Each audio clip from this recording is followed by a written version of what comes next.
শীতের আমেজে আমাদের একটা অভ্যেস রয়েছে, যে কোনো পরিবার পরিজন বা কাজের জায়গায় সবাই মিলে একসাথে এক জায়গায় হওয়া, পিকনিক করা কিংবা মিট আপ।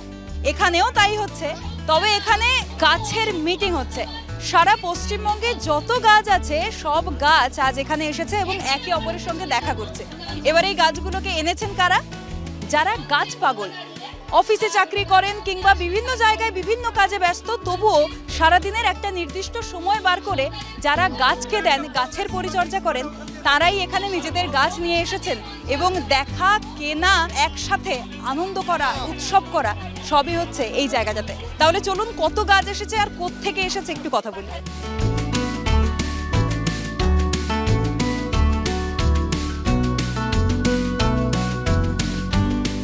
গাছের মেলা। গাছপাগল মানুষেরা সারা ভারতবর্ষের দূর দূরান্ত থেকে এসেছেন শুধু গাছ দেখতে। গ্রিন ফ্রেন্ডসের এই গাছ মেলা কোনো উৎসবের থেকে কম কিছু নয়। আর এই সহস্র মানুষের একটাই আবেদন, গাছ লাগান। গাছের যে মিটিং, সেই মিটিংটা কিছুক্ষণের জন্য এখানে করলে হবে না, এটাকে বাড়িতে তুলে নিয়ে গিয়ে লাগিয়ে তারপরে তাদের মিটিং করাবার ব্যবস্থা করে দিতে হবে। এখান থেকে উঠিয়ে নিয়ে নিরিবিলিতে গাছদের বসিয়ে দিতে হবে, তারা যেন একত্রিতভাবে কথা বলতে পারে, তাদের মনের ভাষা প্রয়োগ করতে পারে। এখানে ম্যাক্সিমাম যত মানুষ আছে ছাদে বাগান করা মানুষ, জমি খালি হয়ে যাচ্ছে যে কোনো কারণেই হোক। রাস্তা করলে জমি লাগে, যা কিছু বিল্ডিং করবেন জমি লাগবে, একটা খেলার মাঠ করবেন জমি লাগবে। তো খেলার মাঠে তো আর গাছ থাকলে হবে না, বিল্ডিংয়ে তো গাছ থাকলে হবে না, গাছ কেটে করা হয়। কিন্তু সেই বিল্ডিংগুলো যদি আমরা ব্যবহার করি, গাছের জন্য ব্যবহার করি, কিংবা ফ্ল্যাটগুলো, এত ফ্ল্যাট হচ্ছে, পার ডে কত ফ্ল্যাটের পারমিশন পাচ্ছে, সেই ফ্ল্যাটগুলোর ছাদে যদি পারমিশন দেওয়া হয় এরকম বাগান করার জন্য, প্রত্যেকটা বাড়ির কেউ না কেউ একজন হলেও সে গাছ ভালোবাসে। এখানে যারা উপস্থিত হচ্ছেন, মন তো ভালো হচ্ছেই, তার সাথে একেবারে ব্যাগ ভর্তি করে গাছ নিয়ে যাওয়া হচ্ছে, তাই তো? চন্দননগর থেকে এসেছি। কি কি গাছ পেলেন? আমি বোগেনভেলিয়া পেয়েছি, জামরুল পেয়েছি, তারপর আপনার গন্ধরাজ পেয়েছি। আমরা উত্তর কলকাতা থেকে এসেছি, 6 জন মিলে এসেছি। আমরা অনেক গাছ সংগ্রহ করে নিয়ে যাচ্ছি, খুব ভালো লেগেছে এসে, আরো থাকবো। আচ্ছা, সবার কি ছাদ বাগান আছে?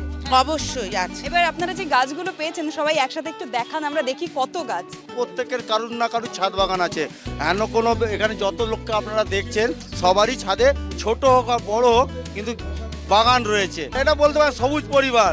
কত ছোট আমরা আগে 10 পয়সা পেতাম টিফিন, সেইটা বাঁচিয়ে করে আমরা গাছ করেছি, ফুল করেছি। এখানে আছে মুখার্জি এসছে, তার বাবার কাছে আমরা গাছ করতাম, শিখতাম, তার ছেলে সে আছে এখানে, মুখার্জি আছে। হ্যাঁ, অতএব মানে এবার বুঝতে পারছেন আমরা 3rd জেনারেশনে চলে এসেছি। অতএব গাছ যে কোথায় নিয়ে যেতে পারে আমরা যখন বলে দেবো তখন সেটা খুব সহজ হয়ে যাবে। সারা বাংলা জুড়ে যত নার্সারি ছাদ বাগানিরা রয়েছেন সবার এদিনের ঠিকানা ছিল গ্রিন ফ্রেন্ডসের গাছ মেলা। কেউ নিজের হাতে তৈরি করা গাছ দেখাচ্ছেন, বিক্রি করছেন, আবার কেউ গাছ এনেছেন শুধুমাত্র উপহার দেওয়ার জন্য।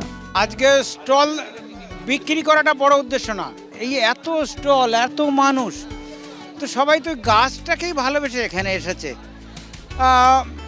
কেউ কিনছে কেউ কিনছে না সেটা বিষয় নয়। এখানে তো প্রচুর মানুষ সমাগম। পরপর 8 বছর সাদিয়া নার্সারির পক্ষ থেকে একটা করে গাছ গিফট করা হচ্ছে। এটা লাল জামরুল গাছ, থাইল্যান্ডের একটা ভ্যারাইটি। আর এই গাছের সঙ্গে গাড়ি করে 1 গাড়ি গাছ নিয়ে এসেছিলাম। বিভিন্ন স্টল বসেছে, ফুল এবং ফল, ইনডোর প্ল্যান্ট। আমি কিন্তু গাছ বেচার জন্য নিয়ে আসিনি, আমি গিফট করার জন্য নিয়ে এসেছি। গাছকে মনে করেন পরিবারের সদস্য, তাই ছুটে আসা। মায়ের কিংবা সন্তানের জায়গায় একটা গাছ রেখে দেখলে অনুভূতিটা অন্যরকম। গাছকে ভালোবাসতে হয়। আমরা প্রতিটি গাছকে সন্তানের মতন নিই, প্রত্যেকটা গাছকে সন্তান। দেখবেন আমার একটা এই রেস্টুরেন্টগুলো আছে, আমরা বলি ভালোবাসার জায়গা বাগান বা ছাদ বাগানে আপনারা একটি মাত্র গাছকে মা হিসাবে গ্রহণ করুন। মায়ের আসনে বসিয়ে, যেই মা আমাদের 10 মাস 10 দিন গর্ভে ধারণ করে অনেক কষ্টের মধ্যে রাতের পর রাত থেকে মানুষ করে তোলে, যেই মা আমাদের মানে পৃথিবীর সর্বশ্রেষ্ঠ যোদ্ধা মা, সেই মাকে আমরা সম্মান জানাবো।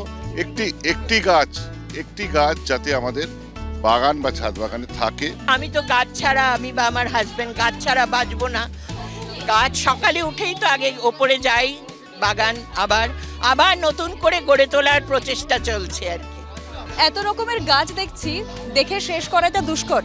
তবে এই যে ভারতবর্ষের এত জায়গা থেকে, উত্তর, পূর্ব, দক্ষিণ, পশ্চিম সব বাংলা থেকে এতজন মানুষ এসেছেন, তাদের একটাই উদ্দেশ্য গাছ দেখা কিংবা গাছ দেখানো।